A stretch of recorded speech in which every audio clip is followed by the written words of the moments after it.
Hi, my name is Marcus, and welcome to Servant King. This confusion program is called Words.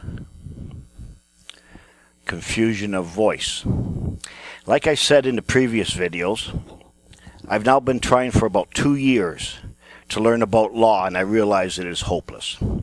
There is so much information on the internet about all the things that are wrong in the world, conspiracies, one world order stuff, unjust money, unjust laws.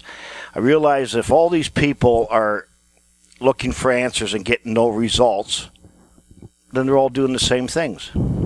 No one's getting answers or results. They must be all mind controlled. They all think alike. We always want someone to give us answers to everything. So we must all be members of the same cult.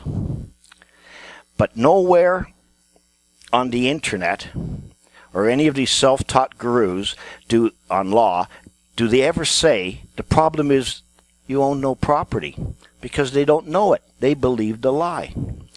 So the answer I'm looking for has to be more simple, but I don't know what I'm looking for yet. I know I own no property, but I don't know why I don't own any property. I stopped listening to everybody and I just sat down and think. And then I think some more. So I did something unusual. I accepted the fact that I was brainwashed, mind controlled. I think like everyone else. Can I salvage anything from my mind before it was irreparably harmed? Most people wouldn't think of an approved education or established religions or the media or history books as damaging their minds, but I do. So I went back to my childhood, prior to indoctrination, mind control, before my mind was altered in certain ways, before nonsense and the absurd became my new normal. What was my first impression of things when I heard them? So I tried to remember these things. So I went back to my childhood and I sort of need to wash my brain, clean it up a bit. So here's a few things I thought about. Corporations. The first time I ever heard the word corporations, it's a company, and it's a separate thing, a separate legal person. I didn't know that back then. And if the company went bankrupt, couldn't pay its debts, even though I owned the company, the people that I owed money to, not too bad, you just lose everything. And I could keep all my other things personal, myself, and I wouldn't have to pay these debts. I thought, well, that's not right. That's wrong. How can you do that if you owe somebody something? The second thing was lawyer's advice. I remember my dad had to go see a lawyer about something. I'm very young. And I remember my mother saying, make sure you know how much you have to pay him before you go there. And I thought to myself, why would you pay somebody any money if they're just going to tell you something? It's not like he's doing any work for you. So you just go ask somebody something, they tell you, and why would you give them money for that? So that was my first impression of that. Church hypocrite. I was an altar boy for 9 years. Roman Catholic. At the end of one Mass, the priest, when he was doing the announcements, he said, I'd like to introduce a special visitor we have here today. And he introduced a United minister or a Methodist minister or Baptist minister or whatever. And this man stood up. And I was walking towards the back of the church, getting ready for the procession out. And I stopped dead in my tracks and I thought, why is this priest doing this? This is our enemy. I hate him. Now, I'm just a little boy, 7, 8 years old, maybe 6, 7. Who put those ideas in my head? Never seen this man before, but somehow I hate him. So where did these ideas get put into my young mind? Our enemy. I'm a little bit older, getting to learn about the world. All these different countries hate each other. They're at war, got nuclear missiles pointed at each other. And then I'm watching TV one night, and I see the leaders of 2 of these countries that hate each other, ready to kill each other. And they're sitting there laughing with each other, slapping each other on the back, sharing a meal together. I thought, they're not enemies. They like each other. So what's going on there? Voting. First time somebody explained voting to me. If I was someone who lived in the United States of America, I get 1 vote out of 300 million. People tell you it makes a difference. I think, yeah, like a lottery. How can 1 vote out of 300 million make any difference at all? So I didn't believe that either. Son of Canada. The first time I heard you're a son of Canada, or the sons of Britain, or the sons of... I thought, what? How can you be a son of a country? That's stupid. It's not possible. So you see, these are just a few things that I did. Just an exercise to begin the process of getting control of my mind. Now, you will recall from the previous videos how I needed to learn about words. The meaning of words. Words were all over the place. I couldn't make heads or tails out of them. The more I learned, the less I realized I knew. So I knew there was something funny going on with words. So let me tell you about words. I know words and dictionaries is all nerd stuff. When we were growing up, we wanted to go outside and play baseball or whatever. Boring. But as I'm trying to learn law, play lawyer, and all this stuff, I realize this is hopeless, reading all these legal definitions and meanings. I would read a whole paragraph to explain a word, and I couldn't understand it. I thought to myself, this is going to take more than a lifetime. Not even a lawyer can know all the law. They specialize in various parts of the law. But I have to obey and understand all the law. Now, at the time, I had no idea that, in fact, I am an attorney at law, but just a dumb one. If I looked at a normal dictionary versus a law dictionary, words would mean different things. An ordinary word would be defined as this or that, and in law, it would mean something else. How can words mean different things? I remember looking at the word raptor in Canadian law. It said it was a bird of the order Strigiformes, falconiformes, and included eagles, falcons, hawks, owls, vultures, and so forth, and included their eggs. I go to another law book, and I look up the word raptor, and it says sea ravisher. I look up ravisher on the next page. It says one who seeks carnal knowledge of a woman against her consent. What? This makes no sense. So I'm looking through various laws, statutes, and so forth. And it would say that in this act, this means this or that, and will include this or that. Or in this act, this will be this. Which means if it's not in this act, it will not be this, but it would be something different. Well, now it's even getting more ridiculous. How can a word mean this here and that there? It would be easy to trick you, don't you think? Now, this was written by a law professor a number of years ago, probably an honest one. I'm just going to read this to you. He says, dealing in words is a dangerous business. Dangerous business. Hard to believe. And it cannot be too often stressed that that's what the law deals in, is words. Dealing in long, vague, fuzzy meaning words, and even more dangerous business. And most of the words the law deals in are long and vague and fuzzy. Even when the words of a statute appear, at least to a non-lawyer, to have a perfectly plain and definite meaning, you can never be sure that a court will not up and say that those words mean something entirely different.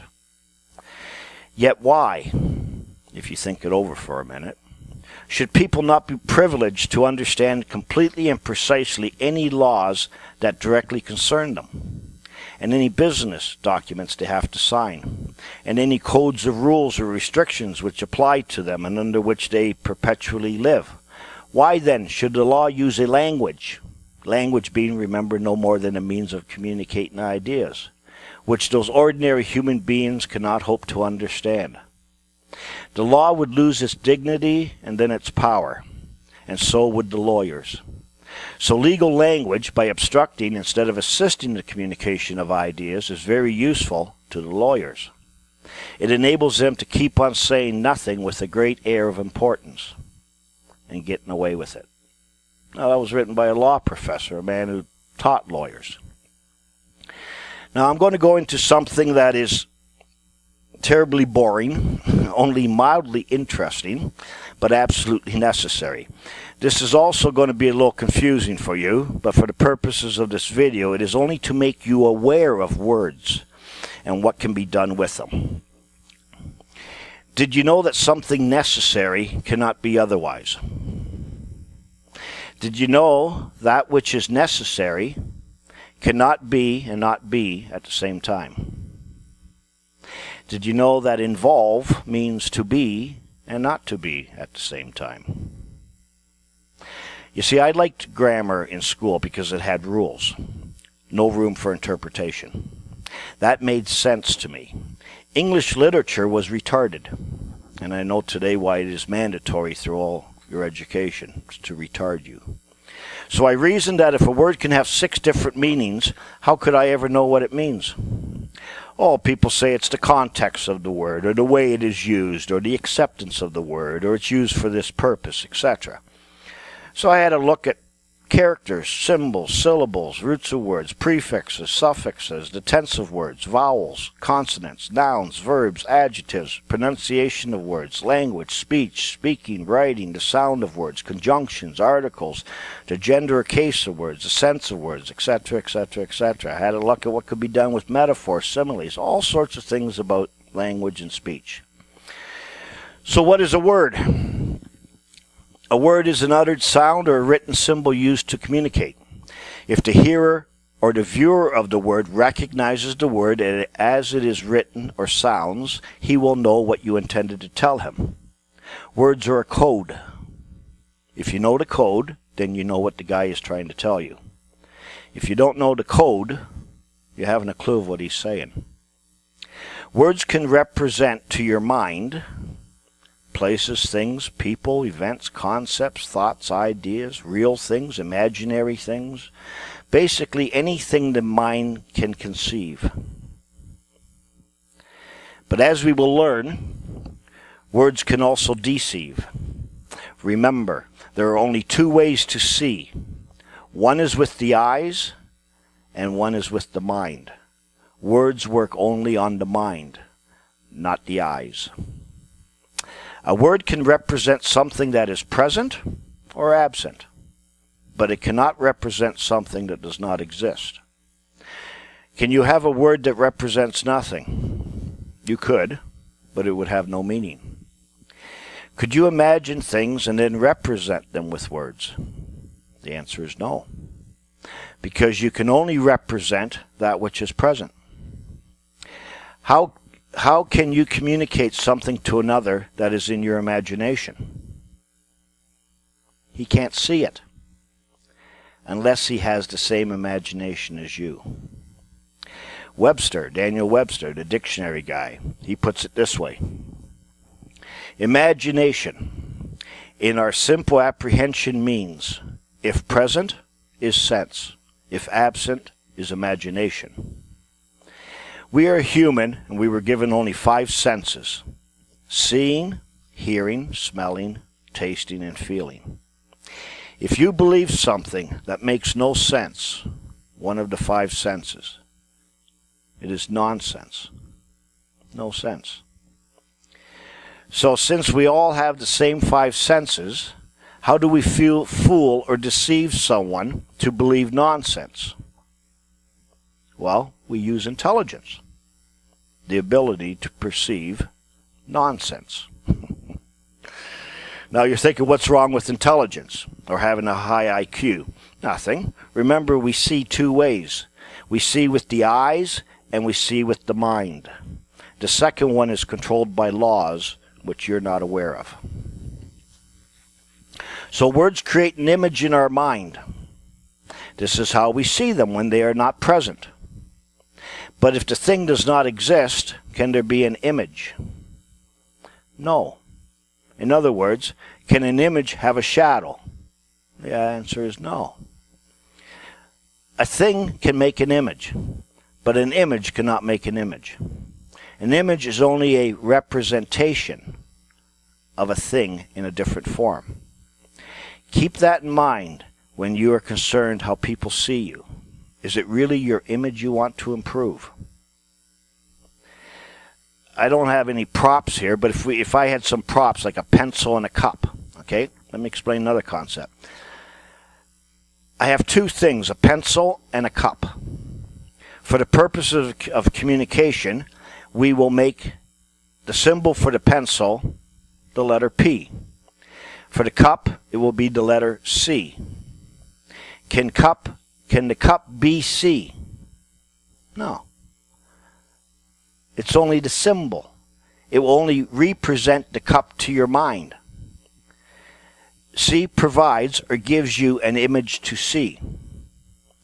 When I say to you, I have 4 P's, you will see 4 pencils in your mind, even though there are no pencils present. However, pencils must exist somewhere, or there would be no image in your mind.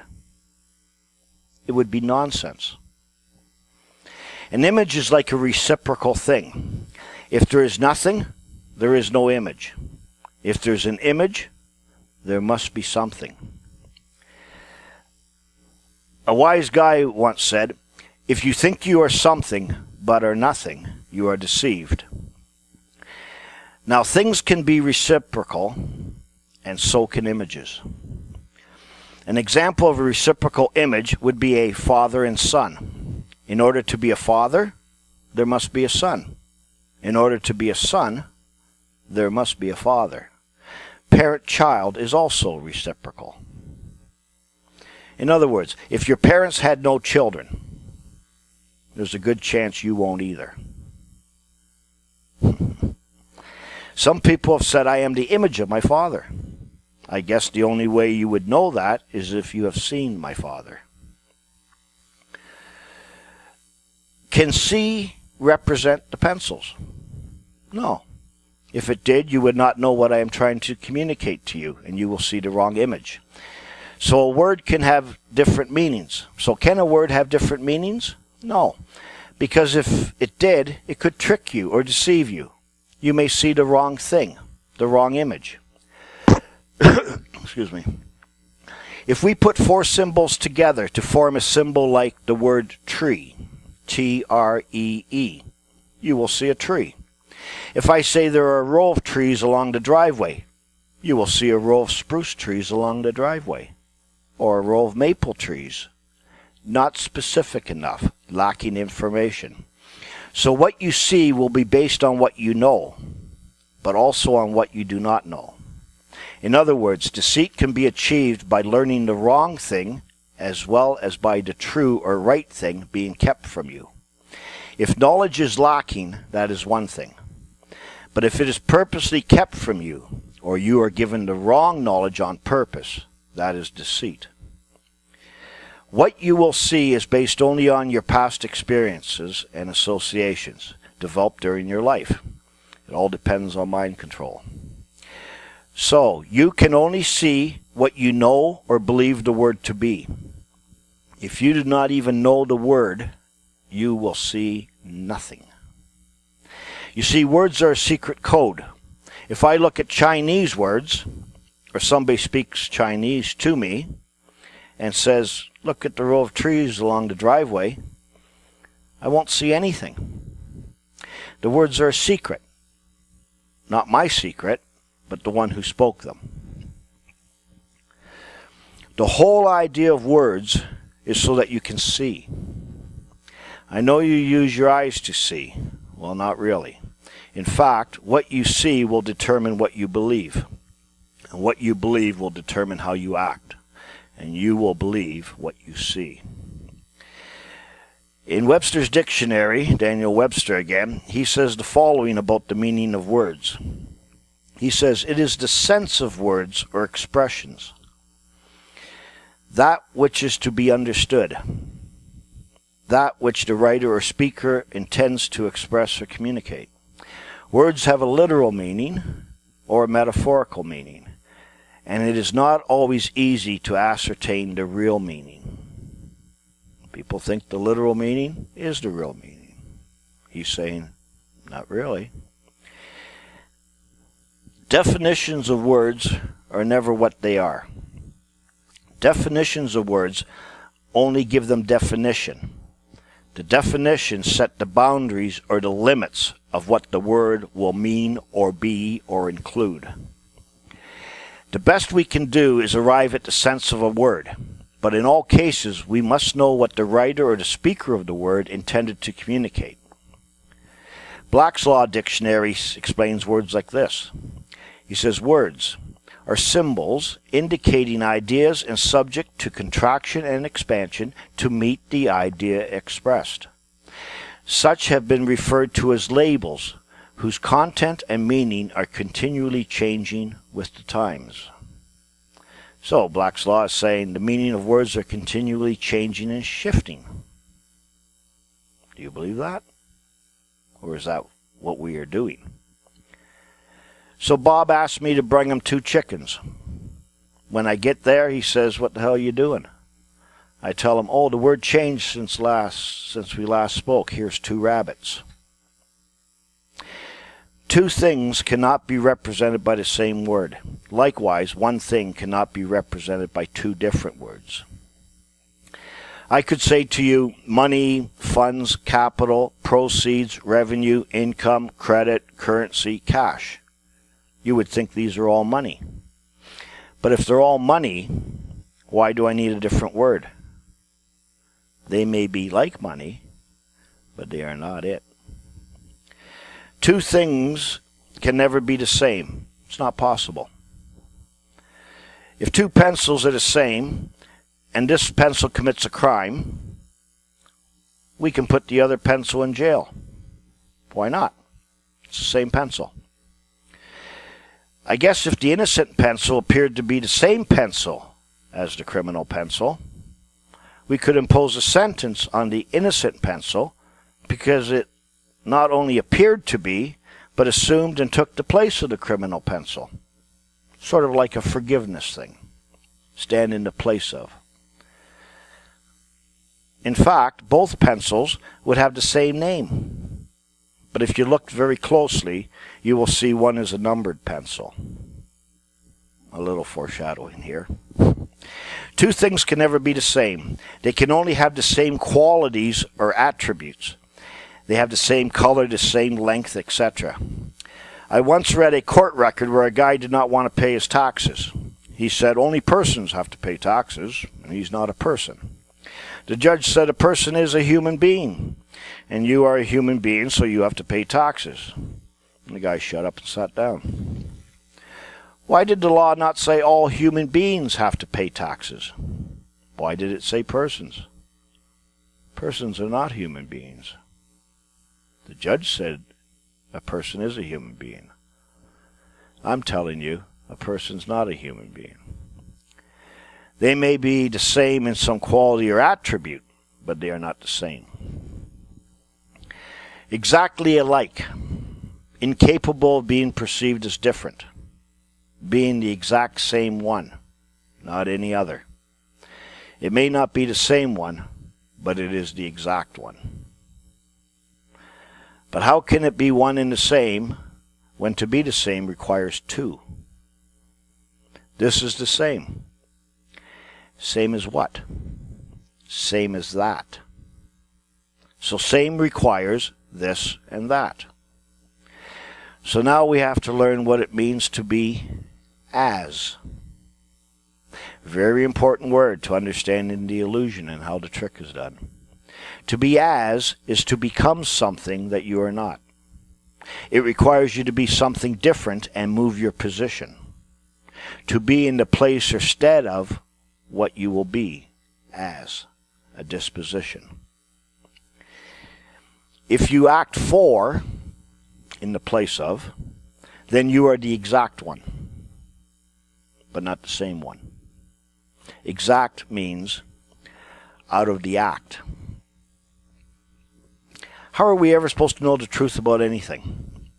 Do you see how easy it would be to make an error with words? How easy it would be to be deceived? I opened a law dictionary one day, and I just on 2 pages, I wrote down the first few words of a few definitions. And this is how they start. This word, as applied to, means. The general sense in a general sense, this means, the radical sense of this word is, this word includes this and that. As used in this act, it means, the legal meaning of this word is, in a popular sense, this word means a term formally applied to, a term sometimes applied to. In maritime law, this means the most simple acceptation of this word is, this word signifies, this term exhibits, this word means, but it's not used anymore. This word pertains to. In civil law, this means, this word relates to, this term applies mainly to. These are the beginning words of definitions of legal words. The legal system can make a word be whatever we want it to be. You could say that legalism is magic words. In this act, this will be that. But for the purposes of the act, that will be this. Otherwise, it may be something else. When you talk to kids today, they will say things to you like, you ask them a question. Well, it's like this, and I did like that, and it was awesome, and I like this. And I sit there and I listen, and I go, is it a zebra? I mean, you're telling me what it's like, and I'm supposed to guess what it is. Why don't you just tell me what it is? People can't speak properly anymore. We also pronounce words differently, and then we are tricked. We violate the rules of grammar. Then we use words totally wrong and stand there totally dumbfounded when we hear certain things, like, your birth certificate does not represent a living individual. Everyone goes, oh, how can that be? The birth certificate is just a piece of paper. It can't represent you. You have to represent it. The reason you don't understand that is because you fail to understand what the word represent means. For all the pro se common law gurus out there that laugh about representing themselves, a lawyer once said, or a judge once said, he who represents himself has a fool for a client and an ass for an attorney. Now go on, try to represent yourself. You can only present yourself, and you can only represent something other than you. And you can only do it as appearing as. It is not reality. When lawyers are called to the bar for admission, they present themselves. As an attorney, they appear for you. We also say many stupid things every day. Stupid sayings. Things like, where do you live? Well, I live over there. Do you live over there? No, I live over there. So if you go over there, you're dead. What does it mean, where do you live? Very important to understanding the illusion. The late John Smith, if we wait a little bit longer for him, maybe he'll show up. Is he just late? Late for what? Do you think he died? Well, is he late or is he dead? Did he die? Or maybe deceased, depart, perish, pass away, give up the ghost, expire? You see, what is the sense of the word? We use words many times in the wrong way. Another word, used to be. What did you used to be? What did you use to be what you were? I used this to be what I am. I used to be used to using it, but I don't use it anymore, so you can't tax me. I knew an Indian girl, Native Canadian. She said she lost her Indian status card. She said without it, she's not an Indian anymore. She said she used to be an Indian. What did she use to be an Indian? I also knew a black guy, a friend of mine. He had a black status card, and he lost it. He said, without it, I'm not black anymore. These are only a few examples to make you think very carefully. Go carefully word by word when you're trying to figure out something. Do not forget the little words. You can be in something without being of it. Very important statement again. Then I found a short article on the internet. Very rarely do I find anything on the internet that helps me. But this article sort of, in a way, summed up what I'm telling you. I'm going to read it to you. It says, the deliberate alteration of words, or meaning of words, to achieve political or social ends. The extreme version of this practice was referred to as newspeak, describing the practices of propaganda. Newspeak referred to a practice used by the government to reduce the amount of words in language in order to inhibit the exercise of independent thought by the public. This had the effect of cutting people off from information about their past and limiting their ability to interact with each other regarding present circumstances. Not only were words given limited definitions, many were eliminated altogether. When those in positions of public responsibility and the public cannot agree on the definition of words, everyone in the process becomes the political target of political manipulation. An alternative to newspeak's reduction of words and definitions would be to expand the number of definitions of words until no one is capable of arriving at a certain meaning for what they read. This would be another method to achieve the same objective of controlling communications. Intentionally or unintentionally, providing ambiguous or altered definitions of words greatly inhibits communication. It confuses matters and removes people from a knowledge of history and the majority of information resources simply because they don't understand the traditional meaning of words. Sure, they have free access to information in abundance, but what benefit is derived if they cannot understand the definition of words being used? Even more disturbing is the fact that the readers might happily come away believing their false views and flawed conclusions are absolutely correct. There's a difference between the use of slang and the deliberate alteration of meanings for political purposes. However, the end result is the same. Those members of the public who are not familiar with the traditional meanings are swept away in a popular tide of modern use. Unless someone enters the picture who can point out the significance of the original meaning of certain words, the public will benefit but little from efforts to study an historical document such as the Constitution. Another warning about the destruction of language and history is presented by simply burning all the books. As the body of information available for human consumption continues to grow geometrically, while communication becomes more difficult because of the deliberate evolution of the definition of words, anyone who has a vested interest in controlling the masses will find his job mostly done. No one will need to burn all the books when there is no one left who understands them. End of article. How are you ever going to know what anything means? The reason I explain this about words is so that you may understand and see how I discovered things in the subsequent programs. Whenever you read something that makes no sense to you, but apparently is correct, you will instantly know that one or more of the words cannot mean what you think it means. So let's have a look at a few words here. Proper. Peculiar, naturally or essentially belonging to a man or thing, not common. That is not proper, which is common to many.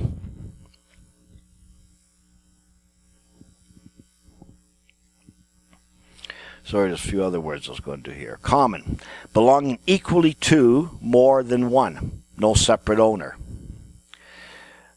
Proper, peculiar. Sorry, I did that one already. Peculiar. Beyond or deviating from the usual or expected. One's own. Exclusive property. that which belongs to one in exclusion to others. Sophisticate. What does sophisticate or to be sophisticated means? A very sophisticated man. Sounds like a good thing, a man of the world. Sophisticate. To adulterate, to corrupt by something spurious or foreign. To pervert, as to sophisticate nature, philosophy, or the understanding. A sophism is a subtlety in reasoning. Subtle, also written subtle. Difficult to detect or grasp by the mind or analyze. Subtle. Sly in design, artful, cunning, insinuating, applied to persons.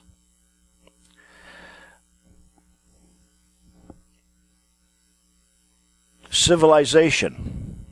The act of rendering a criminal process civil. Realize. The act of making it real. You can make anything real, even the unreal, if you realize it. Become. Very, very, very important word. To enter or assume a certain state or condition. Come into existence. To pass from one state to another. To enter into some state or condition. By a change from another state or condition, or by assuming or receiving new properties or qualities, additional matter, or a new character. To become of, usually with what preceding. To be the fate of, to be the end of, to be the final or subsequent condition. In the present tense, it applies to place as well as condition. What has become of my friend?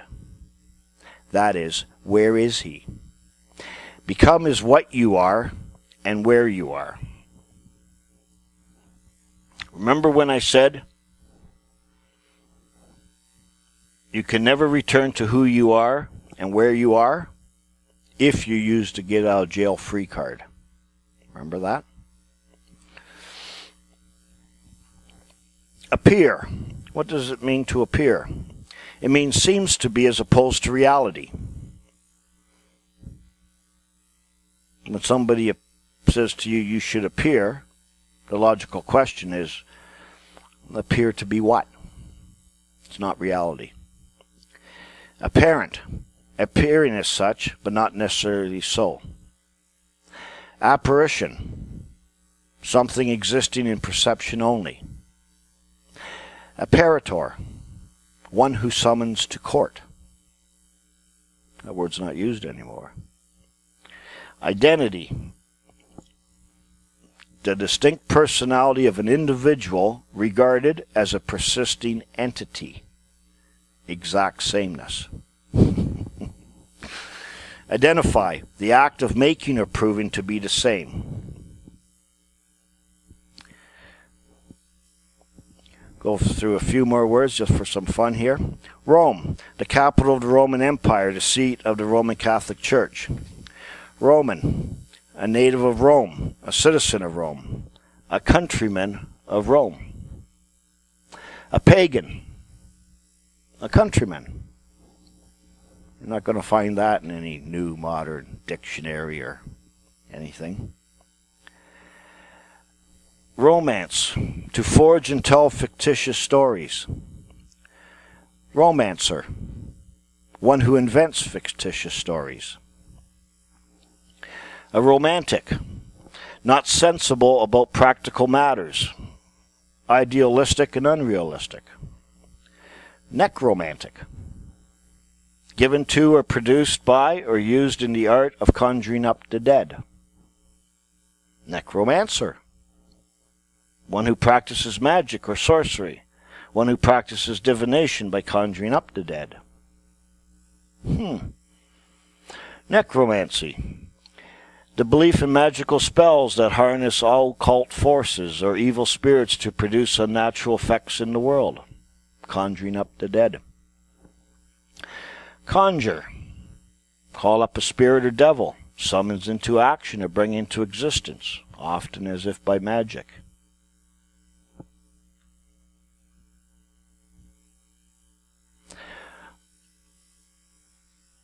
Have you ever been given a summons to appear? Maybe in court? As an apparition by the apparitor? What would you think if I told you, what would you think if I told you that a summons to appear is a conjuration? What would you think if I told you that you practice necromancy every time you appear in court? What would you think if you practice the occult every day of your life and don't even know you're doing it? What do you think? Be pretty unbelievable, wouldn't it? Can't believe that. Everyone can't be doing this. That would be unbelievable. The most common words we use every day, we never stop to think about what they mean. Why would we? We're educated. We have an approved education. In the next video, we are going to look at only one word, and that word is person. This one word is the key to grasping the illusion you live and why you own nothing. Till then, my name is Marcus.